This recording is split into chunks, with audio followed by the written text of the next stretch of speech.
Eu sou o Tenente Coronel Eugênio Pascoal da Cunha Valadares e vamos fazer algumas considerações sobre segurança pública e esse momento contemporâneo que vivemos no Brasil.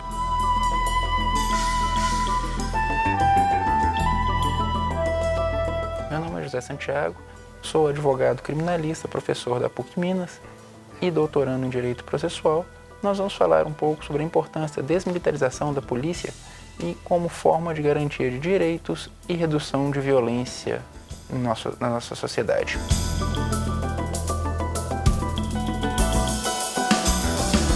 Meu nome é Felipe Machado, sou mestre pela UFMG e doutor em Direito pela PUC Minas, professor de Processo e Direito Penal do IBMEC e advogado criminalista.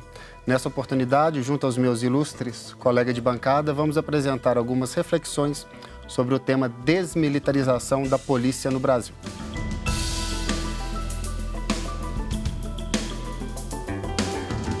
E eu sou Jair Stacanelli e está no ar o Horizonte Debate.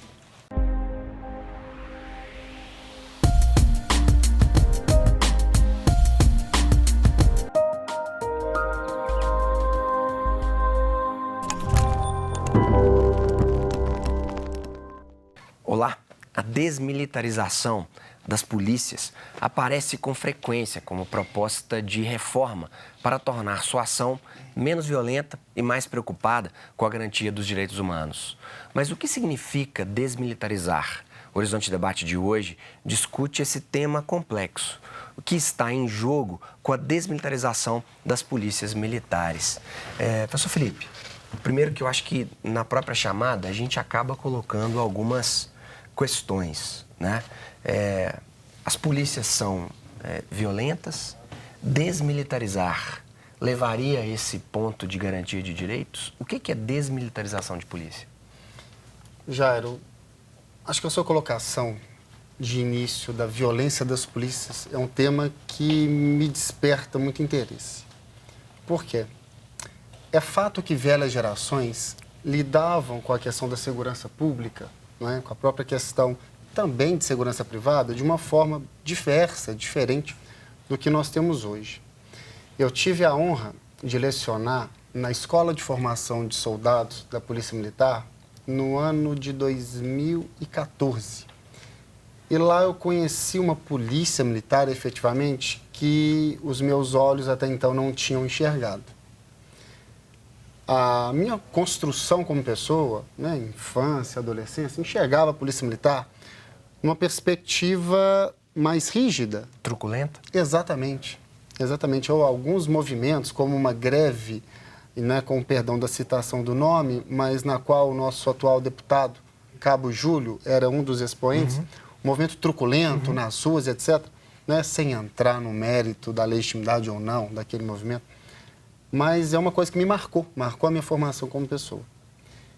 E quando, dentro da instituição, na formação de novos profissionais, eu vi uma polícia militar diversa daquela que, no início, eu tinha conhecido.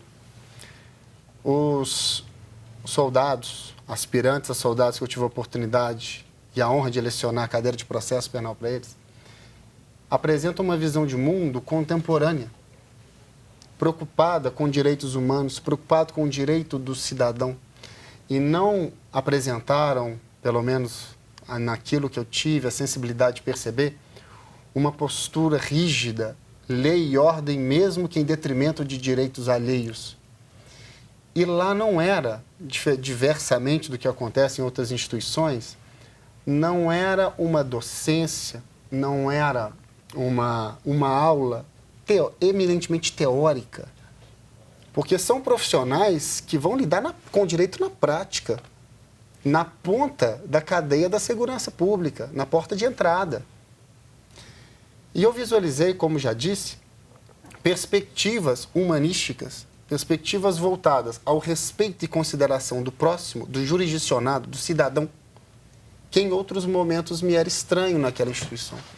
Então isso me engrandeceu muito, né? Dentro dessa perspectiva da discussão da desmilitarização da polícia, eu começo a minha fala ressaltando essa experiência, né? E obviamente a gente vai aprofundar no assunto, mas antes gostaria também de ouvir a opinião dos meus colegas aqui de bancada, tanto o tenente como o professor José Santiago. Tenente Coronel, me corrija no que eu coloquei, né? A polícia é truculenta. Desmilitarizar significa garantir mais direitos humanos da prática policial nas ruas? Bom, eu queria cumprimentá-lo e a todos os colegas aqui de bancada e dizer o seguinte: me sinto confortável a tratar do assunto, porque eu acredito que o caráter militar de uma corporação encarregada do cumprimento da lei não é o problema que nós deveríamos estar pensando aqui hoje, mas sim a caracterização de uma polícia pela metade. Nós deveríamos pensar especialmente na questão do ciclo completo. A polícia militar, ela não é uma exceção em relação às polícias do mundo. É compilado mais de 90 países no mundo, que possuem, 90 estados, que possuem polícias militares. Isso não me parece ser uma exceção no sistema de estados que nós vivemos. Inclusive aqui no Chile, a polícia militar de ciclo completo, nós temos a Guarda Nacional Republicana em Portugal, é uma polícia militar de ciclo completo. Nós temos a Guarda Civil Espanhola, que é uma polícia militar de ciclo completo. Nós temos na França... Descreva-nos o que é a polícia de ciclo completo. É uma polícia responsável ao mesmo tempo pela execução do policiamento ostensivo e pela investigação criminal. E o que nós devemos, na verdade, debater do ponto de vista dessa investidura militar que nós, Polícia Militar de Minas Gerais e as polícias militares brasileiras possuem, a Polícia Militar de Minas é talvez a instituição mais antiga do Estado brasileiro. A de Minas tem 242 anos, às vezes recorte de 20 anos do período pós-64 a 85. É um período que muitas vezes nós esquecemos, não corresponde nem a 10% de toda a existência militar da nossa corporação. Desde o Brasil colônia, a Polícia Militar existe e é protagonista da história do Brasil, de Tiradentes, das Minas do Ouro, passando pelo Império e no período da República Velha, Estado Novo e, inclusive hoje, atualmente. Na mesma missão de polícia militar, de garantir da lei e ostensivamente prevenir o crime. Mas o que eu estou querendo dizer a respeito da investidura militar? São 4 perspectivas que envolvem essa investidura militar. A primeira delas é a noção de estrutura. A Polícia Militar de Minas, por exemplo, e no Brasil são 500 mil homens, em Minas 40 mil, assim como diversas outras polícias civis ou militares no mundo, ela precisa de uma estrutura capaz de fazer, de executar uma coordenação e controle, não só da missão específica, como também de complementar ou ocupar todo o espaço territorial. No caso de Minas Gerais, do tamanho da França. Então, a questão de estrutura. Isso faz parte, sim, da nossa investidura militar. Canais de comandos, escalões que permitem coordenar e controlar um efetivo enorme, um efetivo armado em uma amplitude grande de território. Segunda é a questão moral, a questão de regulamentos que impõem, de fato, uma moral mais rígida e alguns valores que o militar, naturalmente, ele cultua. Por exemplo, o patriotismo, a disciplina, a lealdade, a hierarquia, responsabilidade, hierarquia, integridade e honestidade. Deixa eu só passar para o professor José, porque aí a gente coloca o banquete dessas ideias no primeiro bloco. Professor José, o que vem a ser e qual a sua opinião sobre desmilitarização?